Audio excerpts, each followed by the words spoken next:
अगर रसूलुल्लाह सल्लल्लाहु अलैहि वसल्लम का उम्मती होना एक्सट्रीमिस्ट है तो सुन तेजस्वी, मुझे फख्र है कि मैं आका का उम्मती हूं। अब बराबरी की बात होगी, अब गुलामी की बात नहीं होगी।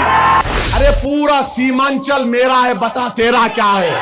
या तो हम मर जाएंगे या फिर इनके खेल को खत्म करके दम लेंगे इंशाअल्लाह। मेरा नाम मेरे अब्बा और अम्मा ने असदुद्दीन रखा, दीन का शेर के नाम से रखा।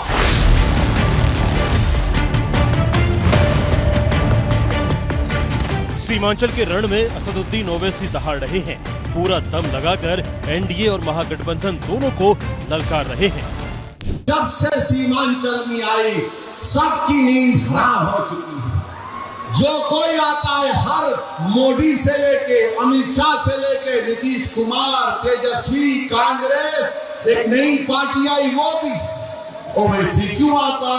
ओवैसी को हैदराबाद से आने की क्या जरूरत है? अरे क्या बिहार तुम्हारे बाप का है क्या सीमांचल को हम नहीं हो सकते क्या?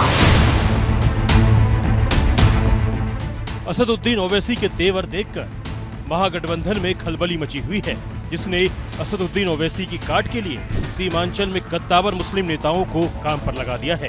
यहां तक कि यूपी से समाजवादी पार्टी के मुस्लिम फेस सीमांचल में ओवैसी के खिलाफ माहौल बनाने में जुटे हैं। ये बाहर से आए हुए मेहमान अगर उन्हें लगता है कि सीमांचल बहुत गुर्बत वाला इलाका है तो उन्हें बताओ कि भले अल्लाह ने हमें आपकी तरफ धन दौलत ना दिया हो हैदराबाद के नतीजे मिल्लत साहब, लेकिन ये सीमांचल है, यहाँ के लोग अपनी मेहनत की कमाई से, पसीने से अपने बच्चों के लिए रोजी रोटी कमाते हैं। महागठबंधन में डर की लहर और ओवैसी का ओवर होता जा रहा कॉन्फिडेंस दोनों की वजह है सीमांचल में एआईएम का बढ़ता हुआ जनाधार।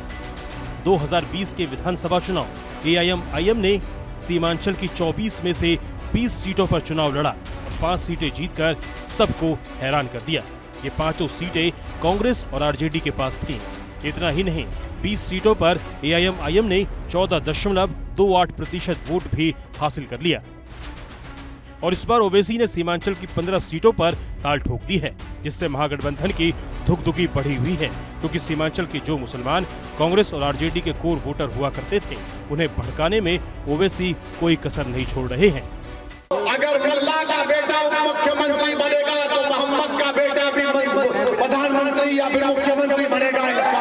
ये कोई बात नहीं है कि हम अपने मकसद में कामयाबी हासिल ना कर सके।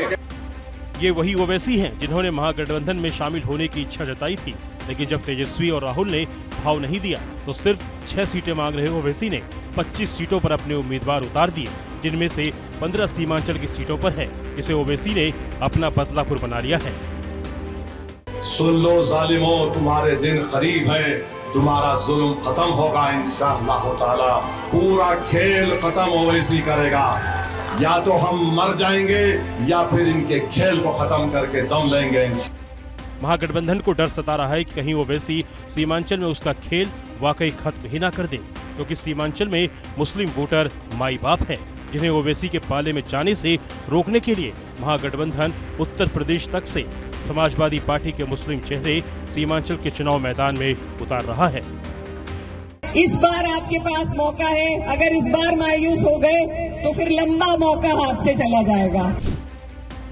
महागठबंधन के नेता ओवैसी को बाहरी बता रहे हैं, वापस हैदराबाद जाने की नसीहतें दे रहे हैं। तेजस्वी तो ओवैसी को चरमपंथी तक कह चुके हैं, लेकिन ओवैसी भी चुन चुन कर जवाब दे रहे हैं। ये कांग्रेस पार्टी का एक सांसद बोलता है ओवैसी की जात क्या है, ओवैसी की जमीन क्या है, ओवैसी की दौलत क्या है। अरे सुन, मैं मुसलमान हूं, गयूर मुसलमान हूं। मैं रसूलुल्लाह सल्लल्लाहु अलैहि वसल्लम का उम्मती हूं। बहरूपिया बोलता है अरे पूरा सीमांचल मेरा है, बता तेरा क्या है? बोलने का स्टाइल, मुसलमानों के मुद्दे पर क्लियर स्टैंड, भाषण में मुसलमानों को भड़काने वाले जुमले, ये ओवैसी की यूएसपी है, जिसकी वजह से ही महागठबंधन ने तो उन्हें जगह नहीं दी, लेकिन सीमांचल ओवैसी को वोट देगा, ये 14 तारीख को पता चलेगा।